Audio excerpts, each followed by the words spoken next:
Donc je vais commencer par vous remercier d'être venu, et puis remercier le comité d'organisation de m'avoir invité, parce que en fait, je dois avouer que tous mes collègues étaient jaloux que j'aurais dit que j'allais sur Mars pour donner une conférence. Après, ils ont commencé à me prendre pour un mec bizarre quand j'ai dit que j'allais en voiture. Mais donc je vais pas vous parler de mon voyage pour Mars, qui était assez long, parce que venir de Nice depuis ce matin, je m'attendais pas à passer 5h30 en voiture, donc c'était comme sympa. Mais je vais vous faire un voyage encore plus long, en fait, je vais vous faire voyager au Chili. Est-ce qu'il y a des gens ici qui sont allés au Chili? Levez la main si vous êtes déjà allé au Chili. Ouais, vous allez peut-être vous ennuyer du coup. Est-ce qu'il y a des gens qui n'est pas allé au Chili? Et qui n'a pas levé la main? Non, c'est bon, tout le monde suit. Bon, on peut commencer alors. Donc l'Observatoire européen austral, c'est un observatoire européen dans l'hémisphère sud. En fait, on l'a construit au Chili. En fait, c'est quelque chose qui a été créé en 62. L'idée, c'était que, vous savez que la Terre tourne sur elle-même. Je vais vous apprendre plein de trucs aujourd'hui. La Terre tourne, vous êtes au courant. Et en fait, si on est dans l'hémisphère nord ou l'hémisphère sud, on ne voit pas les mêmes étoiles. Donc pour observer, vraiment comprendre le ciel, c'est important d'aller dans l'hémisphère sud notamment. Il y a le centre de la galaxie et les amas globulaires. Enfin, je ne vais pas rentrer dans les détails, mais il y a beaucoup d'intérêt à observer dans l'hémisphère sud. Donc il y a eu pas mal de recherches. Ils sont partis avec leurs ânes dans les montagnes, un petit peu partout en Afrique du Sud et au Chili. Et en fait, ça a été créé en 62. Maintenant, il y a 15 États membres. Je ne vais pas vous faire la liste, mais il y a tous les drapeaux. D'ailleurs, je l'ai oublié. Puis hier, il y a la Pologne. Donc 16 maintenant. La Pologne est signée hier. Les quartiers généraux sont à Munich. En fait, j'ai eu la chance de travailler là-bas. En fait, c'est un télescope donc, européen. Il y a 700 personnes qui travaillent en permanence pour ça. Et on est basé à Munich. En fait, au départ, ils voulaient le faire du côté de Nice. On s'est dit peut-être que pour l'organisation, c'est mieux de le faire en Allemagne. D'ailleurs, j'ai quelques photos de quand on travaille. Non, je crois que c'était au travail, mais c'est sympa, Munich. Il y a d'autres côtés que l'astronomie.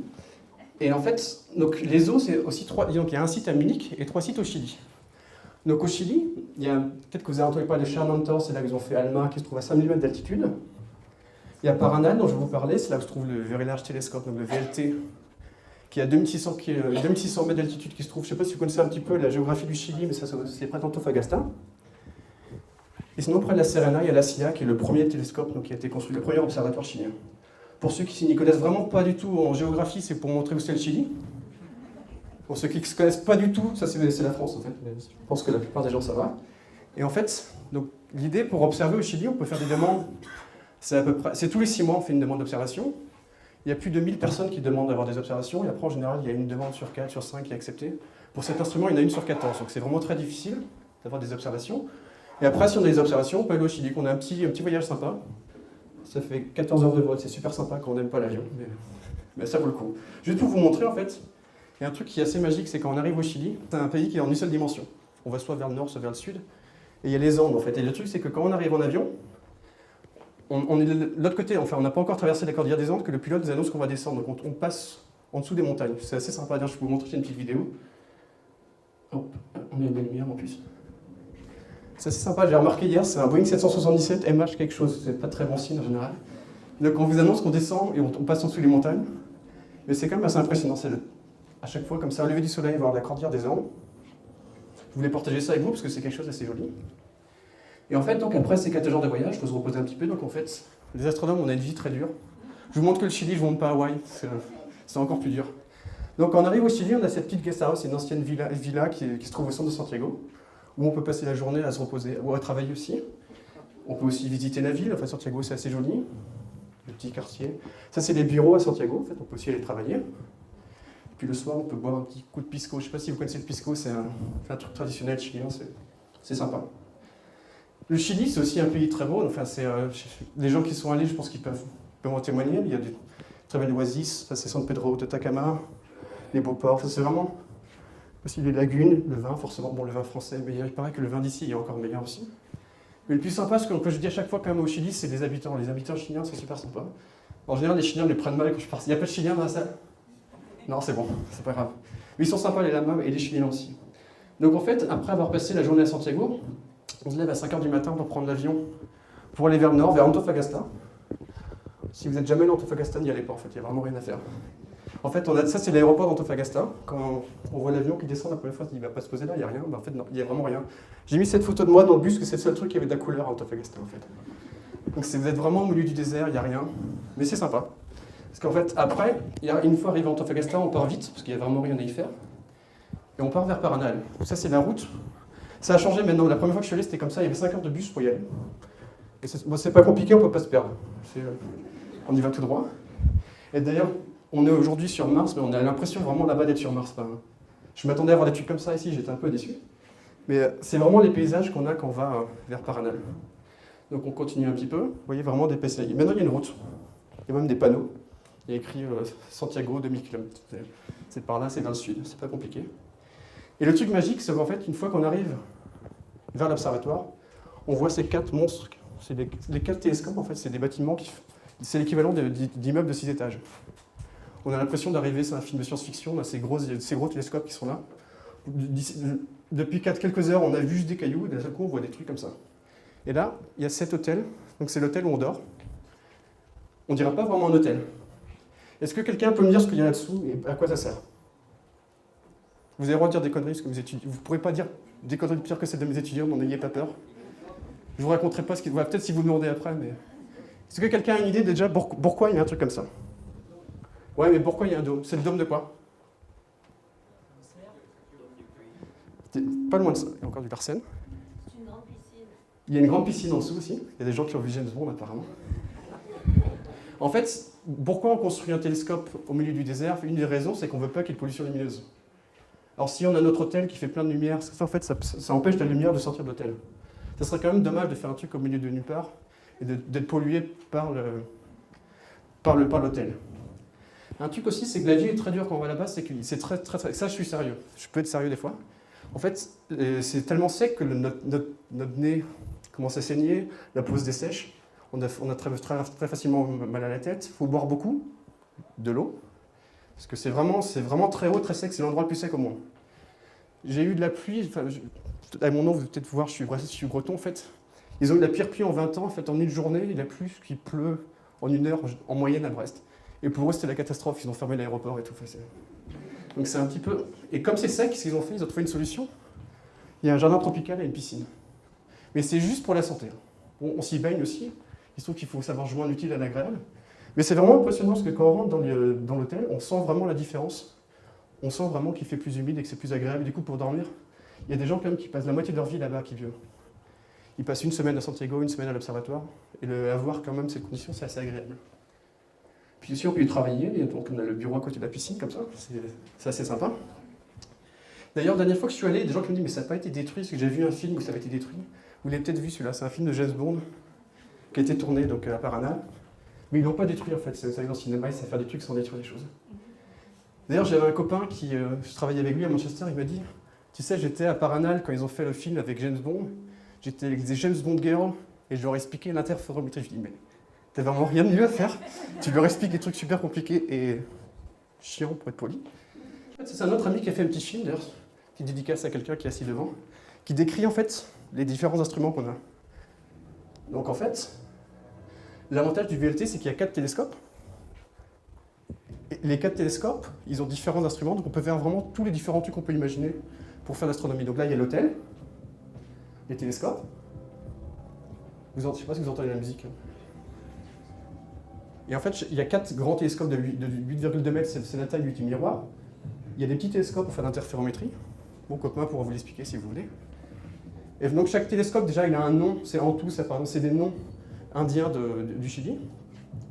Et chaque télescope a 3 foyers, c'est-à-dire qu'il peut avoir 3 instruments différents. Donc les instruments, c'est soit des spectrographes ou des caméras pour faire des images. Donc on peut vraiment quasiment faire tout ce qu'on peut imaginer. Donc il y en a 4 comme ça. Là, par exemple, celui-là, c'est ce qui est très connu, qui fait de l'image. Ça, c'est mon télescope préféré parce que là, il y a tous les instruments que j'utilise. Les gens disent que c'est des instruments qui ne marchent pas, mais en fait, ici, ça marche. Et le dernier, c'est celui-là qui sert en fait à faire de l'optique adaptative dont je vous parlais tout à l'heure. Donc vraiment, l'avantage du VLT, c'est qu'on a 4 télescopes avec 3 foyers, c'est-à-dire qu'on a 12 instruments. Donc on peut vraiment faire quasiment la science qu'on veut, alors que la plupart des autres observatoires, ils ont maximum 2-3 instruments, donc là vraiment, on peut faire quasiment tout ce qu'on peut imaginer. Et puis en plus, c'est beau. Ça, c'est le ciel là-haut. Puis on peut aussi tirer des lasers. Je vous expliquerai si vous me demandez pourquoi on tire des lasers. Donc, juste pour vous montrer, ça c'est une photo en fait qui a été prise en avion. Là, on voit la frontière avec l'Argentine. Et là, on voit le VLT, un petit télescope à côté. Donc, comme vous pouvez voir, c'est un petit peu au milieu de nulle part. Juste pour vous imaginer, la première fois que je suis allé là-bas, je voyais une lumière au loin. Et je me disais, c'est quoi ça? C'est une ville? Non, c'est un mec qui est en train de marcher à 40 km d'ici avec une lampe torche dans une mine là-bas. Donc la lumière, il n'y a vraiment pas de pollution lumineuse. C'est vraiment incroyable, on voit la Voie lactée, On voit l'océan Pacifique, il y a 12 km, nu où il n'y a pas de lune, on voit l'océan, on voit les nuages au-dessus de l'océan. Enfin, c'est vraiment avec la lumière de la Voie lactée, c'est assez impressionnant. Donc c'est au sommet des montagnes, encore pour vous montrer que la vie d'astronome peut être très difficile. Donc on a construit différents observatoires au sommet des montagnes. Donc ça c'est... Vous savez ce qu'il y a là-dessous? Pas exactement la mer, mais l'océan. En fait, il y a l'océan Pacifique qui est là. Et d'ailleurs, c'est un des trucs, chaque fois qu'on voit, quand on va au VLT, on vit avec le soleil. Parce que forcément, on observe de nuit. Après, vous avez dit que la Terre tournait, je vous apprends un autre truc. On fait de l'astronomie pour observer les étoiles de nuit. Et en fait, pourquoi là-bas, il n'y a quasiment jamais de nuages? Parce que les nuages, ce sont toujours sur l'océan, et de l'autre côté, ils sont bloqués par les ondes. Donc là où on est, il n'y a pas de nuages. D'ailleurs, quand on voit l'océan, c'est pas bon signe, ça veut dire qu'il va faire mauvais. Donc on a construit des trucs dans différents sommets de montagne, c'est à Mauna Kea, c'est à Hawaï. Alors chaque fois que je dis que je vais à Hawaï, les gens me disent oh, t'as de la chance, tu vas à la plage. Non. Mauna Kea, ça veut dire la montagne blanche. Et la montagne blanche, en général, il ne fait pas très beau. Enfin, il ne fait pas très chaud, mais il y a de la neige souvent là-bas. Il y a aux Canaries, c'est pas mal aussi, c'est un petit endroit. C'est le plus grand télescope. Il n'y a pas d'espagnol dans la salle? Non. C'est le plus grand télescope du monde, mais il ne marche pas vraiment très bien encore. C'est un truc espagnol, mais ça a à voir avec la sieste apparemment, c'est un truc comme ça. C'est ce qu'on m'a dit. Alors, vous avez une idée de pourquoi on construit des télescopes au sommet des montagnes?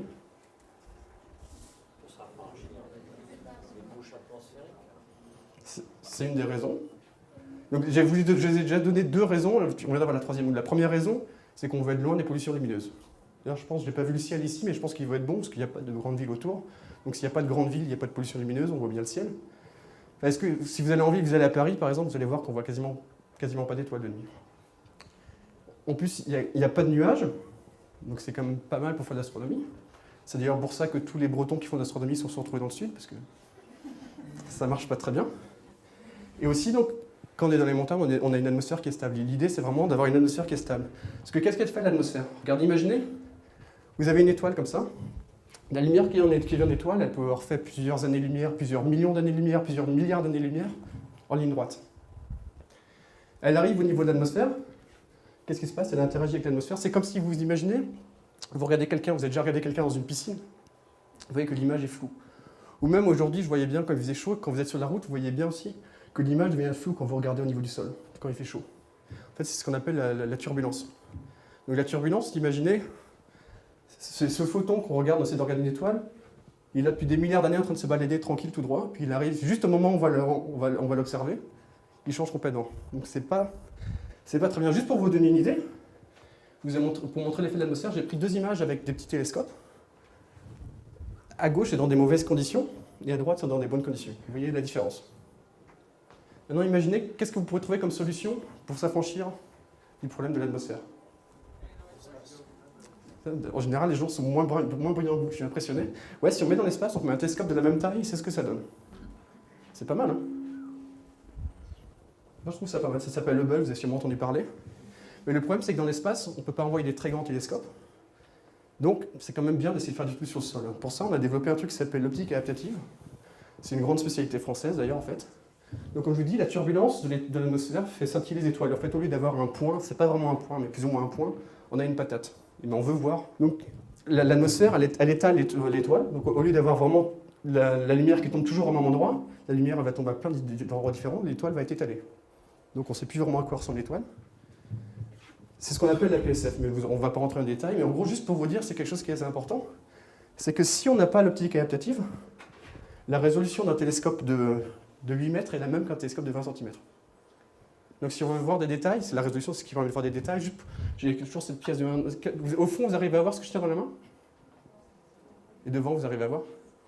Donc la résolution, c'est ce qui permet de voir des détails. En gros, plus on est prêt, si vous suivez une voiture, si vous êtes prêt, vous arriverez à voir ce qui est écrit sur la plaque, vous êtes loin, vous n'arrivez pas à voir. En fait, pour avoir une meilleure résolution, soit on s'approche, ou soit on a quelque chose de plus grand pour regarder.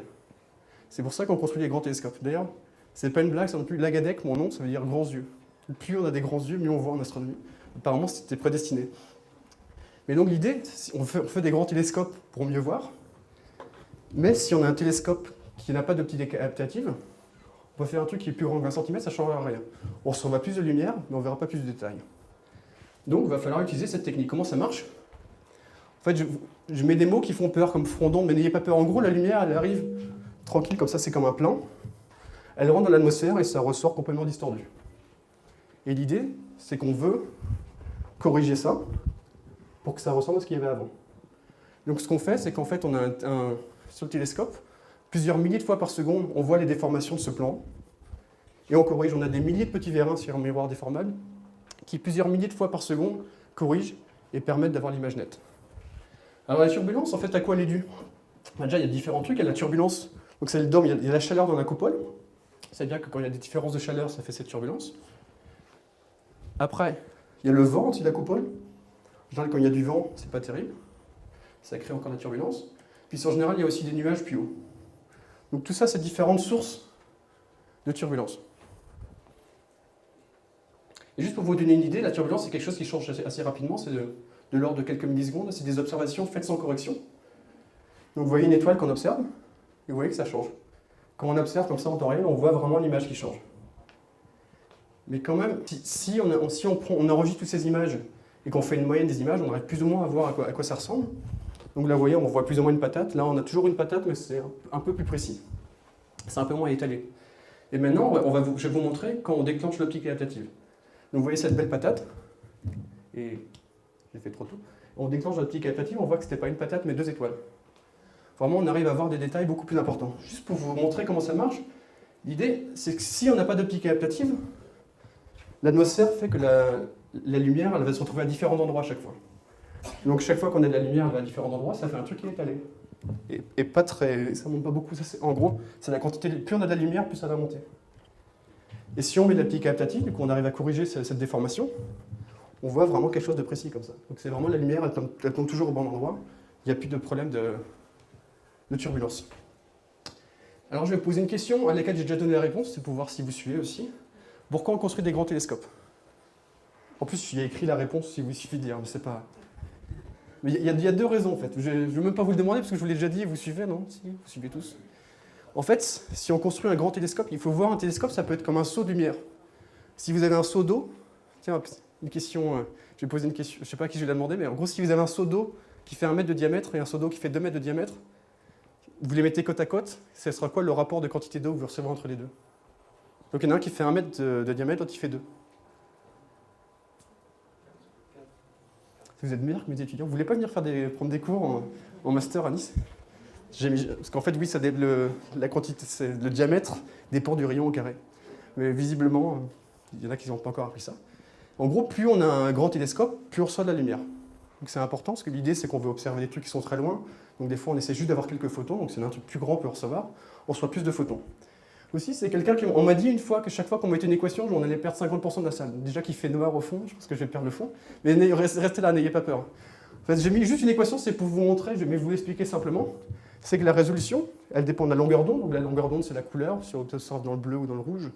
Donc plus la longueur d'onde est courte, plus la résolution est bonne. Donc si on observe dans l'ultraviolet, avec le même télescope, on aura une meilleure résolution que dans l'infrarouge.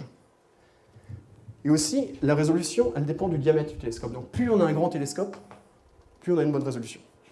Donc juste pour vous montrer, on fait des grands télescopes, et aussi pour vous montrer que les Européens, ils ont une super imagination, c'est qu'on a construit un très grand télescope au Chili, celui-là.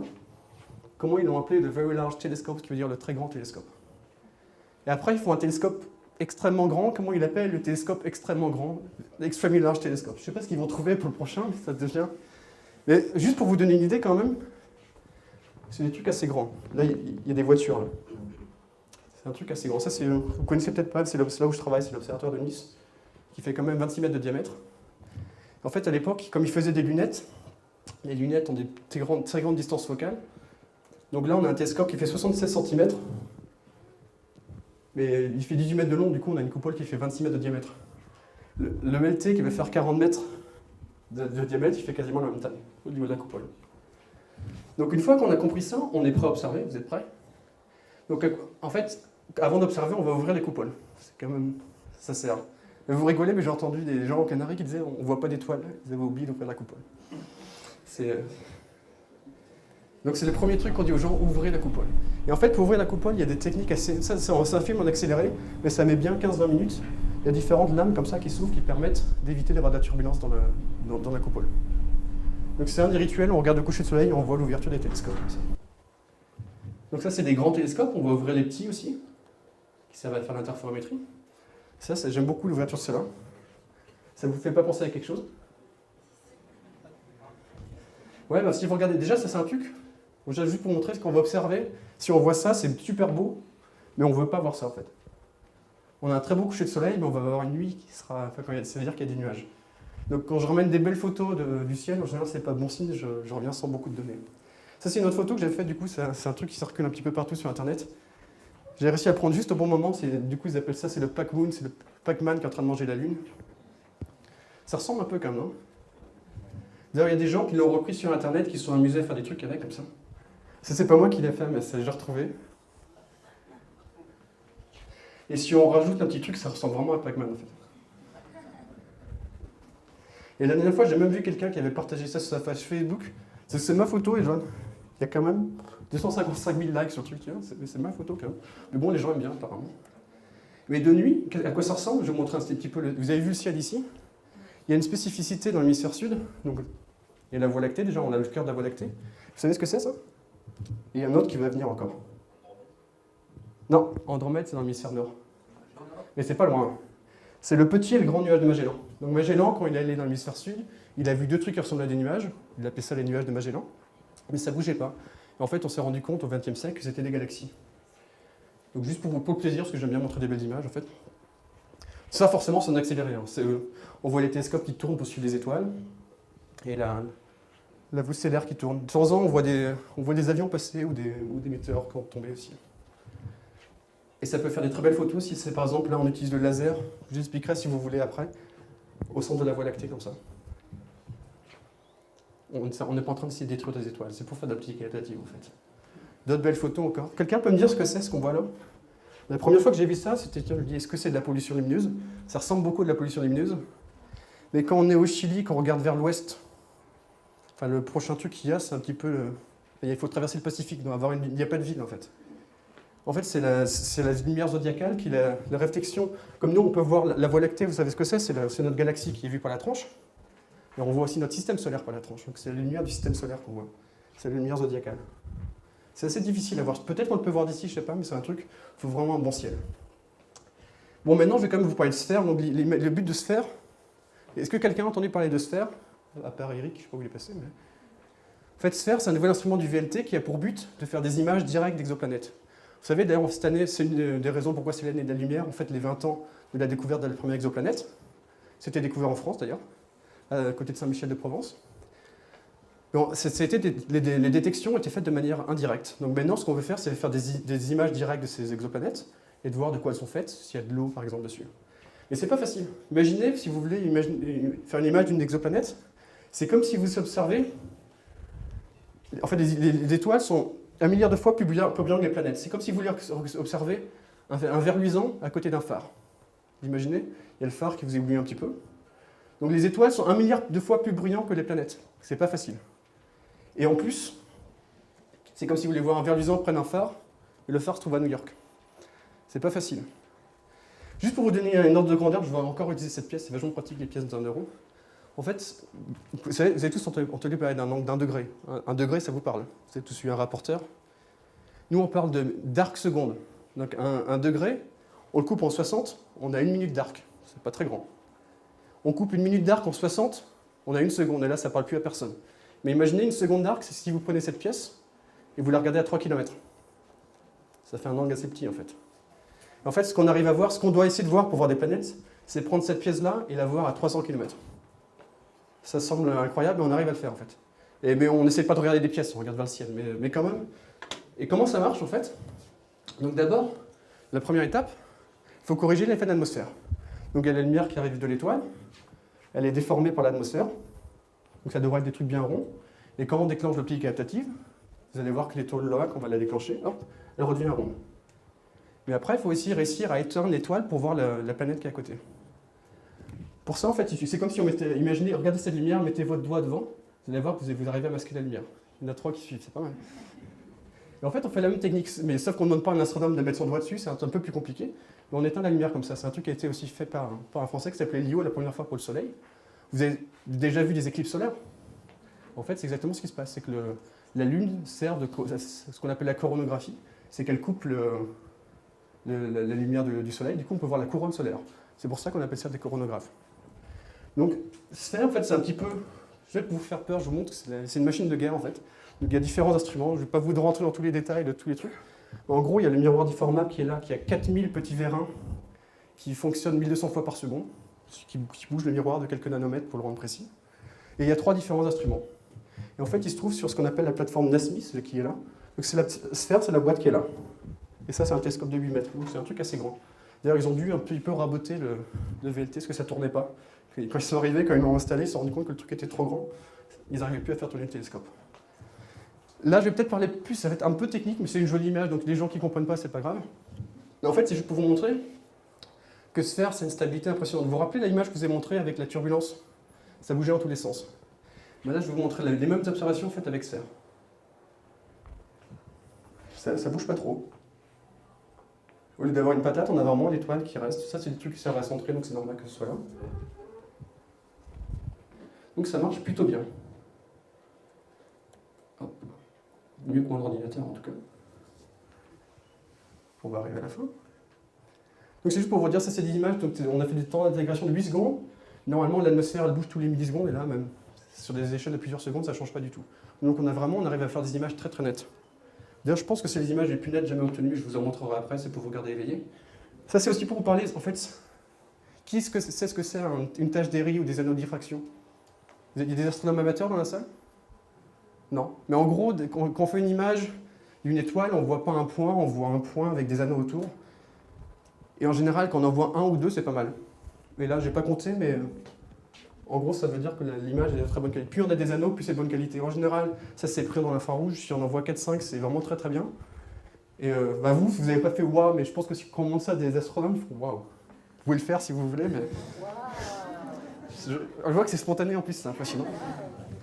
Mais maintenant, je vais vous montrer des trucs où vous allez peut-être pouvoir faire waouh. Donc l'idée, c'est qu'on essaie de trouver des planètes, et les planètes se forment dans des disques. Donc il y a eu des modèles qui ont été faits, quand ces planètes devaient former dans des disques. Et ça, c'est un modèle qui avait été fait il y a quelques années, et les premières observations qu'on a reçues, c'était ça. En fait, j'ai reçu un email, le titre de la figure, c'était « Ceci n'est pas un modèle ». Parce qu'en fait, ça ressemble quand même pas mal, en fait. Il y a des gens qui sont enthousiastes, je suis impressionné. Mais c'est quand même... Maintenant, on arrive à un point où on fait des modèles, on fait des prédictions, on observe et on voit quasiment ce qu'on avait espéré. Et là, ce qu'on peut voir, c'est qu'on a un disque de poussière et de gaz, on a masqué l'étoile, et autour, on a des planètes qui se forment. Donc là, on voit un système solaire en train de se former. Juste pour vous montrer d'autres, si on change des couleurs, ça peut ressembler à quelque chose que vous avez peut-être entendu parler aussi. Et il y a plein d'autres disques aussi. Des jolis disques vus par la tranche, vus dans différents angles. Mais je ne vais pas rentrer dans les détails parce que c'est des trucs, tout le monde en parle de ces trucs. Là aussi, juste pour vous montrer, ça c'est une des premières images qu'on a obtenues. Là, on a masqué l'étoile, et ce qu'on voit, c'est 4 planètes autour. Donc là, vous avez l'image, vous pourrez dire demain, vous avez vu un autre système solaire. Enfin, du coup, ce n'est pas un système solaire parce que ce n'est pas le Soleil, mais un système planétaire autour d'une autre étoile. Donc, on arrive à faire des images comme ça. Aussi, chaque fois que je dis je suis astronome, on me demande est-ce que tu utilises le télescope Hubble, est-ce que c'est le meilleur, blablabla. En fait, c'est le meilleur dans le sens où les Américains sont très très bons pour vendre un truc. En fait, vous vous rappelez que la résolution, elle dépend de la longueur d'onde. Donc si on a une longueur d'onde 3 fois plus grande, on devrait avoir une résolution 3 fois moins bonne. Et en fait, à une longueur d'onde 3 fois plus grande que Hubble, en fait, là c'est l'image de Hubble, là c'est l'image de Sphère, donc celle-là devrait être 3 fois moins bonne. Je pense qu'on peut dire qu'on gère en fait. On peut même dire qu'on fait mieux que Hubble en fait. Enfin, moi je dis, c'est pas moi qui l'ai fait, il faut féliciter les gens qui ont passé ça, parce qu'ils ont... Je sais pas si vous vous rendez compte, mais il y a plus de 10 ans de travail pour faire marcher ça. Comment? Là, justement, c'est les anneaux de diffraction, les anneaux que je vous montrais tout à l'heure. Si vous regardez bien, on les voit sur chaque étoile. Chaque étoile, elle est étalée de la même manière par le télescope. Et maintenant, je vais vous montrer ce qui m'amuse, en fait, c'est ce que je fais la plupart du temps. C'est que Sphère, il a été construit à 99,9% pour étudier les disques et les planètes. Et ils me disent, il y a peut-être besoin de faire d'autres trucs, il y aura peut-être qu'il y a un mec qui sera intéressé pour faire le reste. Et du coup, je suis responsable du reste. Et dans le reste, il y a tout. Donc je m'amuse bien. Donc là, par exemple, Titan, ça vous dit quelque chose? C'est un satellite de Saturne, en fait. Donc là, il a été observé par une sonde qui est au-dessus de Saturne. Et là, c'est ce qu'on voit depuis le sol. C'est quand même assez impressionnant. Juste, ça vous impressionne pas beaucoup, peut-être? Mais tout à l'heure, on va sortir des télescopes. Vous allez voir ça. Et nous, ce qu'on observe, c'est ça. Donc ce qu'on voit là, c'est ça, en fait. Donc on voit des détails plutôt pas mal. Mais je pense que si vous voyez ça tout à l'heure à l'œil nu, est-ce que quelqu'un a déjà vu Saturne dans un télescope? Parce que si vous ne l'avez pas fait, regardez ce que c'est vraiment impressionnant en fait. Et vous attendez pas à voir ça. Hein. Enfin, a priori, il n'y a pas d'optique adaptative, il y a des télescopes de 8 mètres ici. Sinon, vous savez à quoi ça ressemble plus ou moins une étoile? Ah, c'est quoi pour vous une étoile? C'est une grosse boule ronde plus ou moins? C'est un truc brillé chaud, voilà, qui brille et qui est chaud. Ben nous, en fait, ce qu'on s'amuse à faire, c'est de prendre les étoiles les plus brillantes du ciel et de les observer avec le plus grand télescope du monde. La dernière fois qu'on a fait ça, j'étais au téléphone avec Paranal, donc au VLT, puis j'entends quelqu'un qui dit « Mais qui c'est le con qui observe Bételgeuse avec le VLT ?» Il fait « Ah, salut Eric !» Et en fait, on a observé Bételgeuse, donc l'étoile la plus brillante. Donc les gens ils avaient peur qu'on grille le VLT, mais on a géré. Et en fait, si vous imaginez Bételgeuse, vous attendez à voir un truc plus ou moins rond. Vous avez tous vu Bételgeuse, non? On la verra pas ce soir, je suis désolé, c'est une étoile qu'on voit l'hiver. Mais regarde ce que ça donne avec le VLT. C'est pas vraiment rond. Donc ça, c'est une image, ça c'est la polarimétrie, c'est un peu compliqué, mais en gros, ça veut dire qu'il y a de la poussière juste là. Ça a beaucoup d'implications pour comprendre comment la poussière d'étoile se forme. Vous savez tous qu'on est fait de poussière d'étoile. Donc c'est un truc très important. Je pense que c'est le truc le plus important. Eric, je ne sais pas s'il est là, il va être d'accord, parce qu'on étudie ça tous les deux. Mais c'est vraiment comprendre comment se forme la poussière d'étoile en fin de vie. C'est vraiment très important pour l'évolution chimique des galaxies et la présence de la vie, des choses comme ça. Donc voilà, Bételgeuse vue par sphère. Les étoiles, c'est un peu compliqué. D'ailleurs, je me rends compte que là, je ne l'ai pas mis au bon endroit, parce que j'étais en système solaire, mais on va y revenir, vous allez faire comme si je ne vous l'avais pas montré. Okay. On a aussi observé des nuages sur Neptune. Donc là, c'est des images brutes. Si on met l'optique adaptative, ça rend un petit peu mieux. Puis après, si on prend plein d'images et qu'on les somme, là, on voit des nuages sur Neptune. Donc sur Neptune, c'est principalement de l'hydrogène, de l'hélium et un petit peu de méthane, en fait. Je ne vous conseille pas pour les vacances, il y a des vents de 200 000 km/h, 2000 km/h, c'est pas top, en fait. Et juste pour vous donner une idée, ça, c'est ce qu'on fait depuis le sol. Et Voyager, qui est passé à côté en 89, c'est ce qu'elle avait obtenu. C'est quand même pas mal ce qu'on peut faire depuis le sol. La jeune fille, elle demande si ces nuages sont faits d'eau sur Neptune. Non, c'est principalement l'hydrogène, de l'hélium et du méthane, en fait. Et sur Io, c'est un des satellites de Jupiter. Devinez ce qu'on voit là, en fait. Bon, en même temps, il y a écrit, je suis sûr. Donc, si je vous demande de deviner ce qu'on voit, il y a écrit des volcans sur Io. Donc on voit des volcans sur Io. Sur la surface de Io, il y a des volcans et on peut voir des changements. Il y a des satellites solides, mais il y en a même qui ont une croûte solide et peut-être des océans liquides en dessous, en fait. Comme Europe, par exemple. Je pense qu'il y a des gens ici, quelqu'un qui a parlé avant moi qui connaît bien mieux que ça. Mais juste pour vous montrer une idée, c'est des observations qui ont été faites aussi depuis, avec une sonde qui s'appelait Galileo qui était dans l'espace. On arrive vraiment à reconnaître les structures. Voilà. Ce qu'on voit là. Donc c'est assez impressionnant. Et puis du coup, comme on est depuis le sol, on peut refaire des observations sur le long terme, on peut vraiment voir l'évolution des volcans. Sinon, il y a un truc que j'aime bien aussi, c'est quand je donne des cours à mes étudiants, je leur demande comment on peut étudier la vie et la mort d'une étoile. Le Soleil, il met 10 milliards d'années à évoluer. Il y a la solution que j'appelle la solution bête, c'est on s'assoit, on attend qu'il évolue. Ça met 10 milliards d'années, il ne faut pas être pressé. Ou alors on prend toutes les étoiles du ciel, on dit qu'elles sont toutes à différents stades de leur évolution, c'est un puzzle et on arrive à comprendre. Donc en gros, je dis à chaque fois qu'il faut vraiment être con pour observer une étoile, pour voir son évolution. Mais on commence à le faire en fait. Juste pour vous montrer par exemple, Erdoradus, c'est une étoile comme le Soleil en fin de vie, donc elle est très grande. Et avec Sphère, pour la première fois, on a réussi à résoudre la surface d'une étoile. C'est-à-dire que c'est la première fois qu'on fait une image d'une étoile, de la surface d'une étoile qui n'est pas le Soleil. Je peux vous raconter que quand ça, c'est arrivé au télescope, c'est un peu l'évolution à Paranal. En fait, à Paranal, il y a 4 télescopes, donc il y a 4 salles de contrôle, mais elles sont dans la même pièce. Donc dès qu'il y a quelque chose d'intéressant, il y a des gens qui courent d'un côté et de l'autre. Donc là, on a entendu crier d'un côté. En fait, on a réussi à observer ça. Et ce qui est intéressant, déjà, vous voyez bien que c'est pas rond. Vous êtes d'accord, c'est pas vraiment rond. On a fait des observations 2 mois après, et on voit que l'étoile, elle n'est pas du tout pareille. Donc on voit ces étoiles qui sont en train d'éjecter du gaz et de la poussière. Et sur une échelle de temps de 2 mois, on arrive à voir des différences. Et là, vous faites semblant des surprises, que j'avais oublié de l'effacer tout à l'heure. C'est Bételgeuse, elle n'est pas ronde. Vous avez vu? Vous n'aviez jamais vu ça avant, je suis sûr. Et même, il y a de la poussière à côté, c'est impressionnant. Juste pour vous donner une idée de Bételgeuse, en fait, ça c'est juste des observations sphères qu'on a fait dans le visible. Si on observe dans l'infrarouge, on arrive aussi à voir le gaz. C'est une vue d'artiste, là, mais en gros, ça ressemble plus ou moins à ça. Donc on a de la convection à la surface, et après des différentes plumes de gaz qui partent un petit peu dans tous les sens. Et ça, Eric pourra en parler beaucoup plus mieux que moi, parce que c'est un grand spécialiste de ça, en fait. Un autre truc, d'ailleurs, il ne faudra pas qu'il écoute, parce que c'est quelque chose... Juste pour vous dire ça, c'est quand même quelque chose de très nouveau, on l'a soumis ce matin. Donc on a soumis cet article à l'astronomie et l'astrophysique ce matin. Donc vous n'avez pas le droit de dire ce que vous avez vu, parce que N'en parlez pas aux journalistes et tout. Et celle-là encore moins, parce que celle-là, on l'a soumis à Science cette semaine. En fait, c'est une étoile encore en fin de vie. Ça s'appelle VYCMA, c'est l'une des plus grandes étoiles connues. Et si on regarde bien, elle n'est pas vraiment ronde non plus, en fait. Et ce qui est intéressant, c'est que vous voyez, il y a la matière qui est éjectée. Et ça fait des années qu'on essaie de comprendre comment éjecter cette matière. Et là, grâce à ces observations avec CERN, on a pu déterminer la taille. On a vu qu'il y avait de la poussière, là. On a pu déterminer la taille des grains de poussière. On sait que la matière est éjectée. En fait, si je prends le micro, comme ça, ça va pas marcher. Mais en gros, vous imaginez un photon qui part. Il va arriver sur la poussière. Et ça va interagir avec cette poussière, ça va la pousser. Donc, grâce à ces observations, on peut expliquer comment éjecter la poussière. Parce que c'est un truc qu'il faut savoir, c'est que tout ce qu'on sait des étoiles, 99,9999% de l'information qu'on a des étoiles, ça vient de la lumière. On fait que recevoir de la lumière, donc c'est important de connaître comment la lumière interagit avec la matière. Donc grâce à ces observations et des modèles, c'est pas juste des observations, il y a beaucoup de physique derrière. Je ne peux pas rentrer dans la physique, que ça. Enfin, si vous avez 3-4 jours, on peut le faire. Non? Non, bon, bah j'avais des équations, j'avais 10 000 pages d'équations, ça ne vous intéresse pas, bon, je vais continuer sans. Juste pour finir, en fait, je vais finir par des belles images et par montrer. En fait, ça, c'est un transparent que j'ai fait pour ma thèse et ça m'a fait peur de me rendre compte que ça fait 15 ans déjà. Mais. Non, ça fait 10 ans, pas 15 ans, je ne suis pas si vieux que ça encore.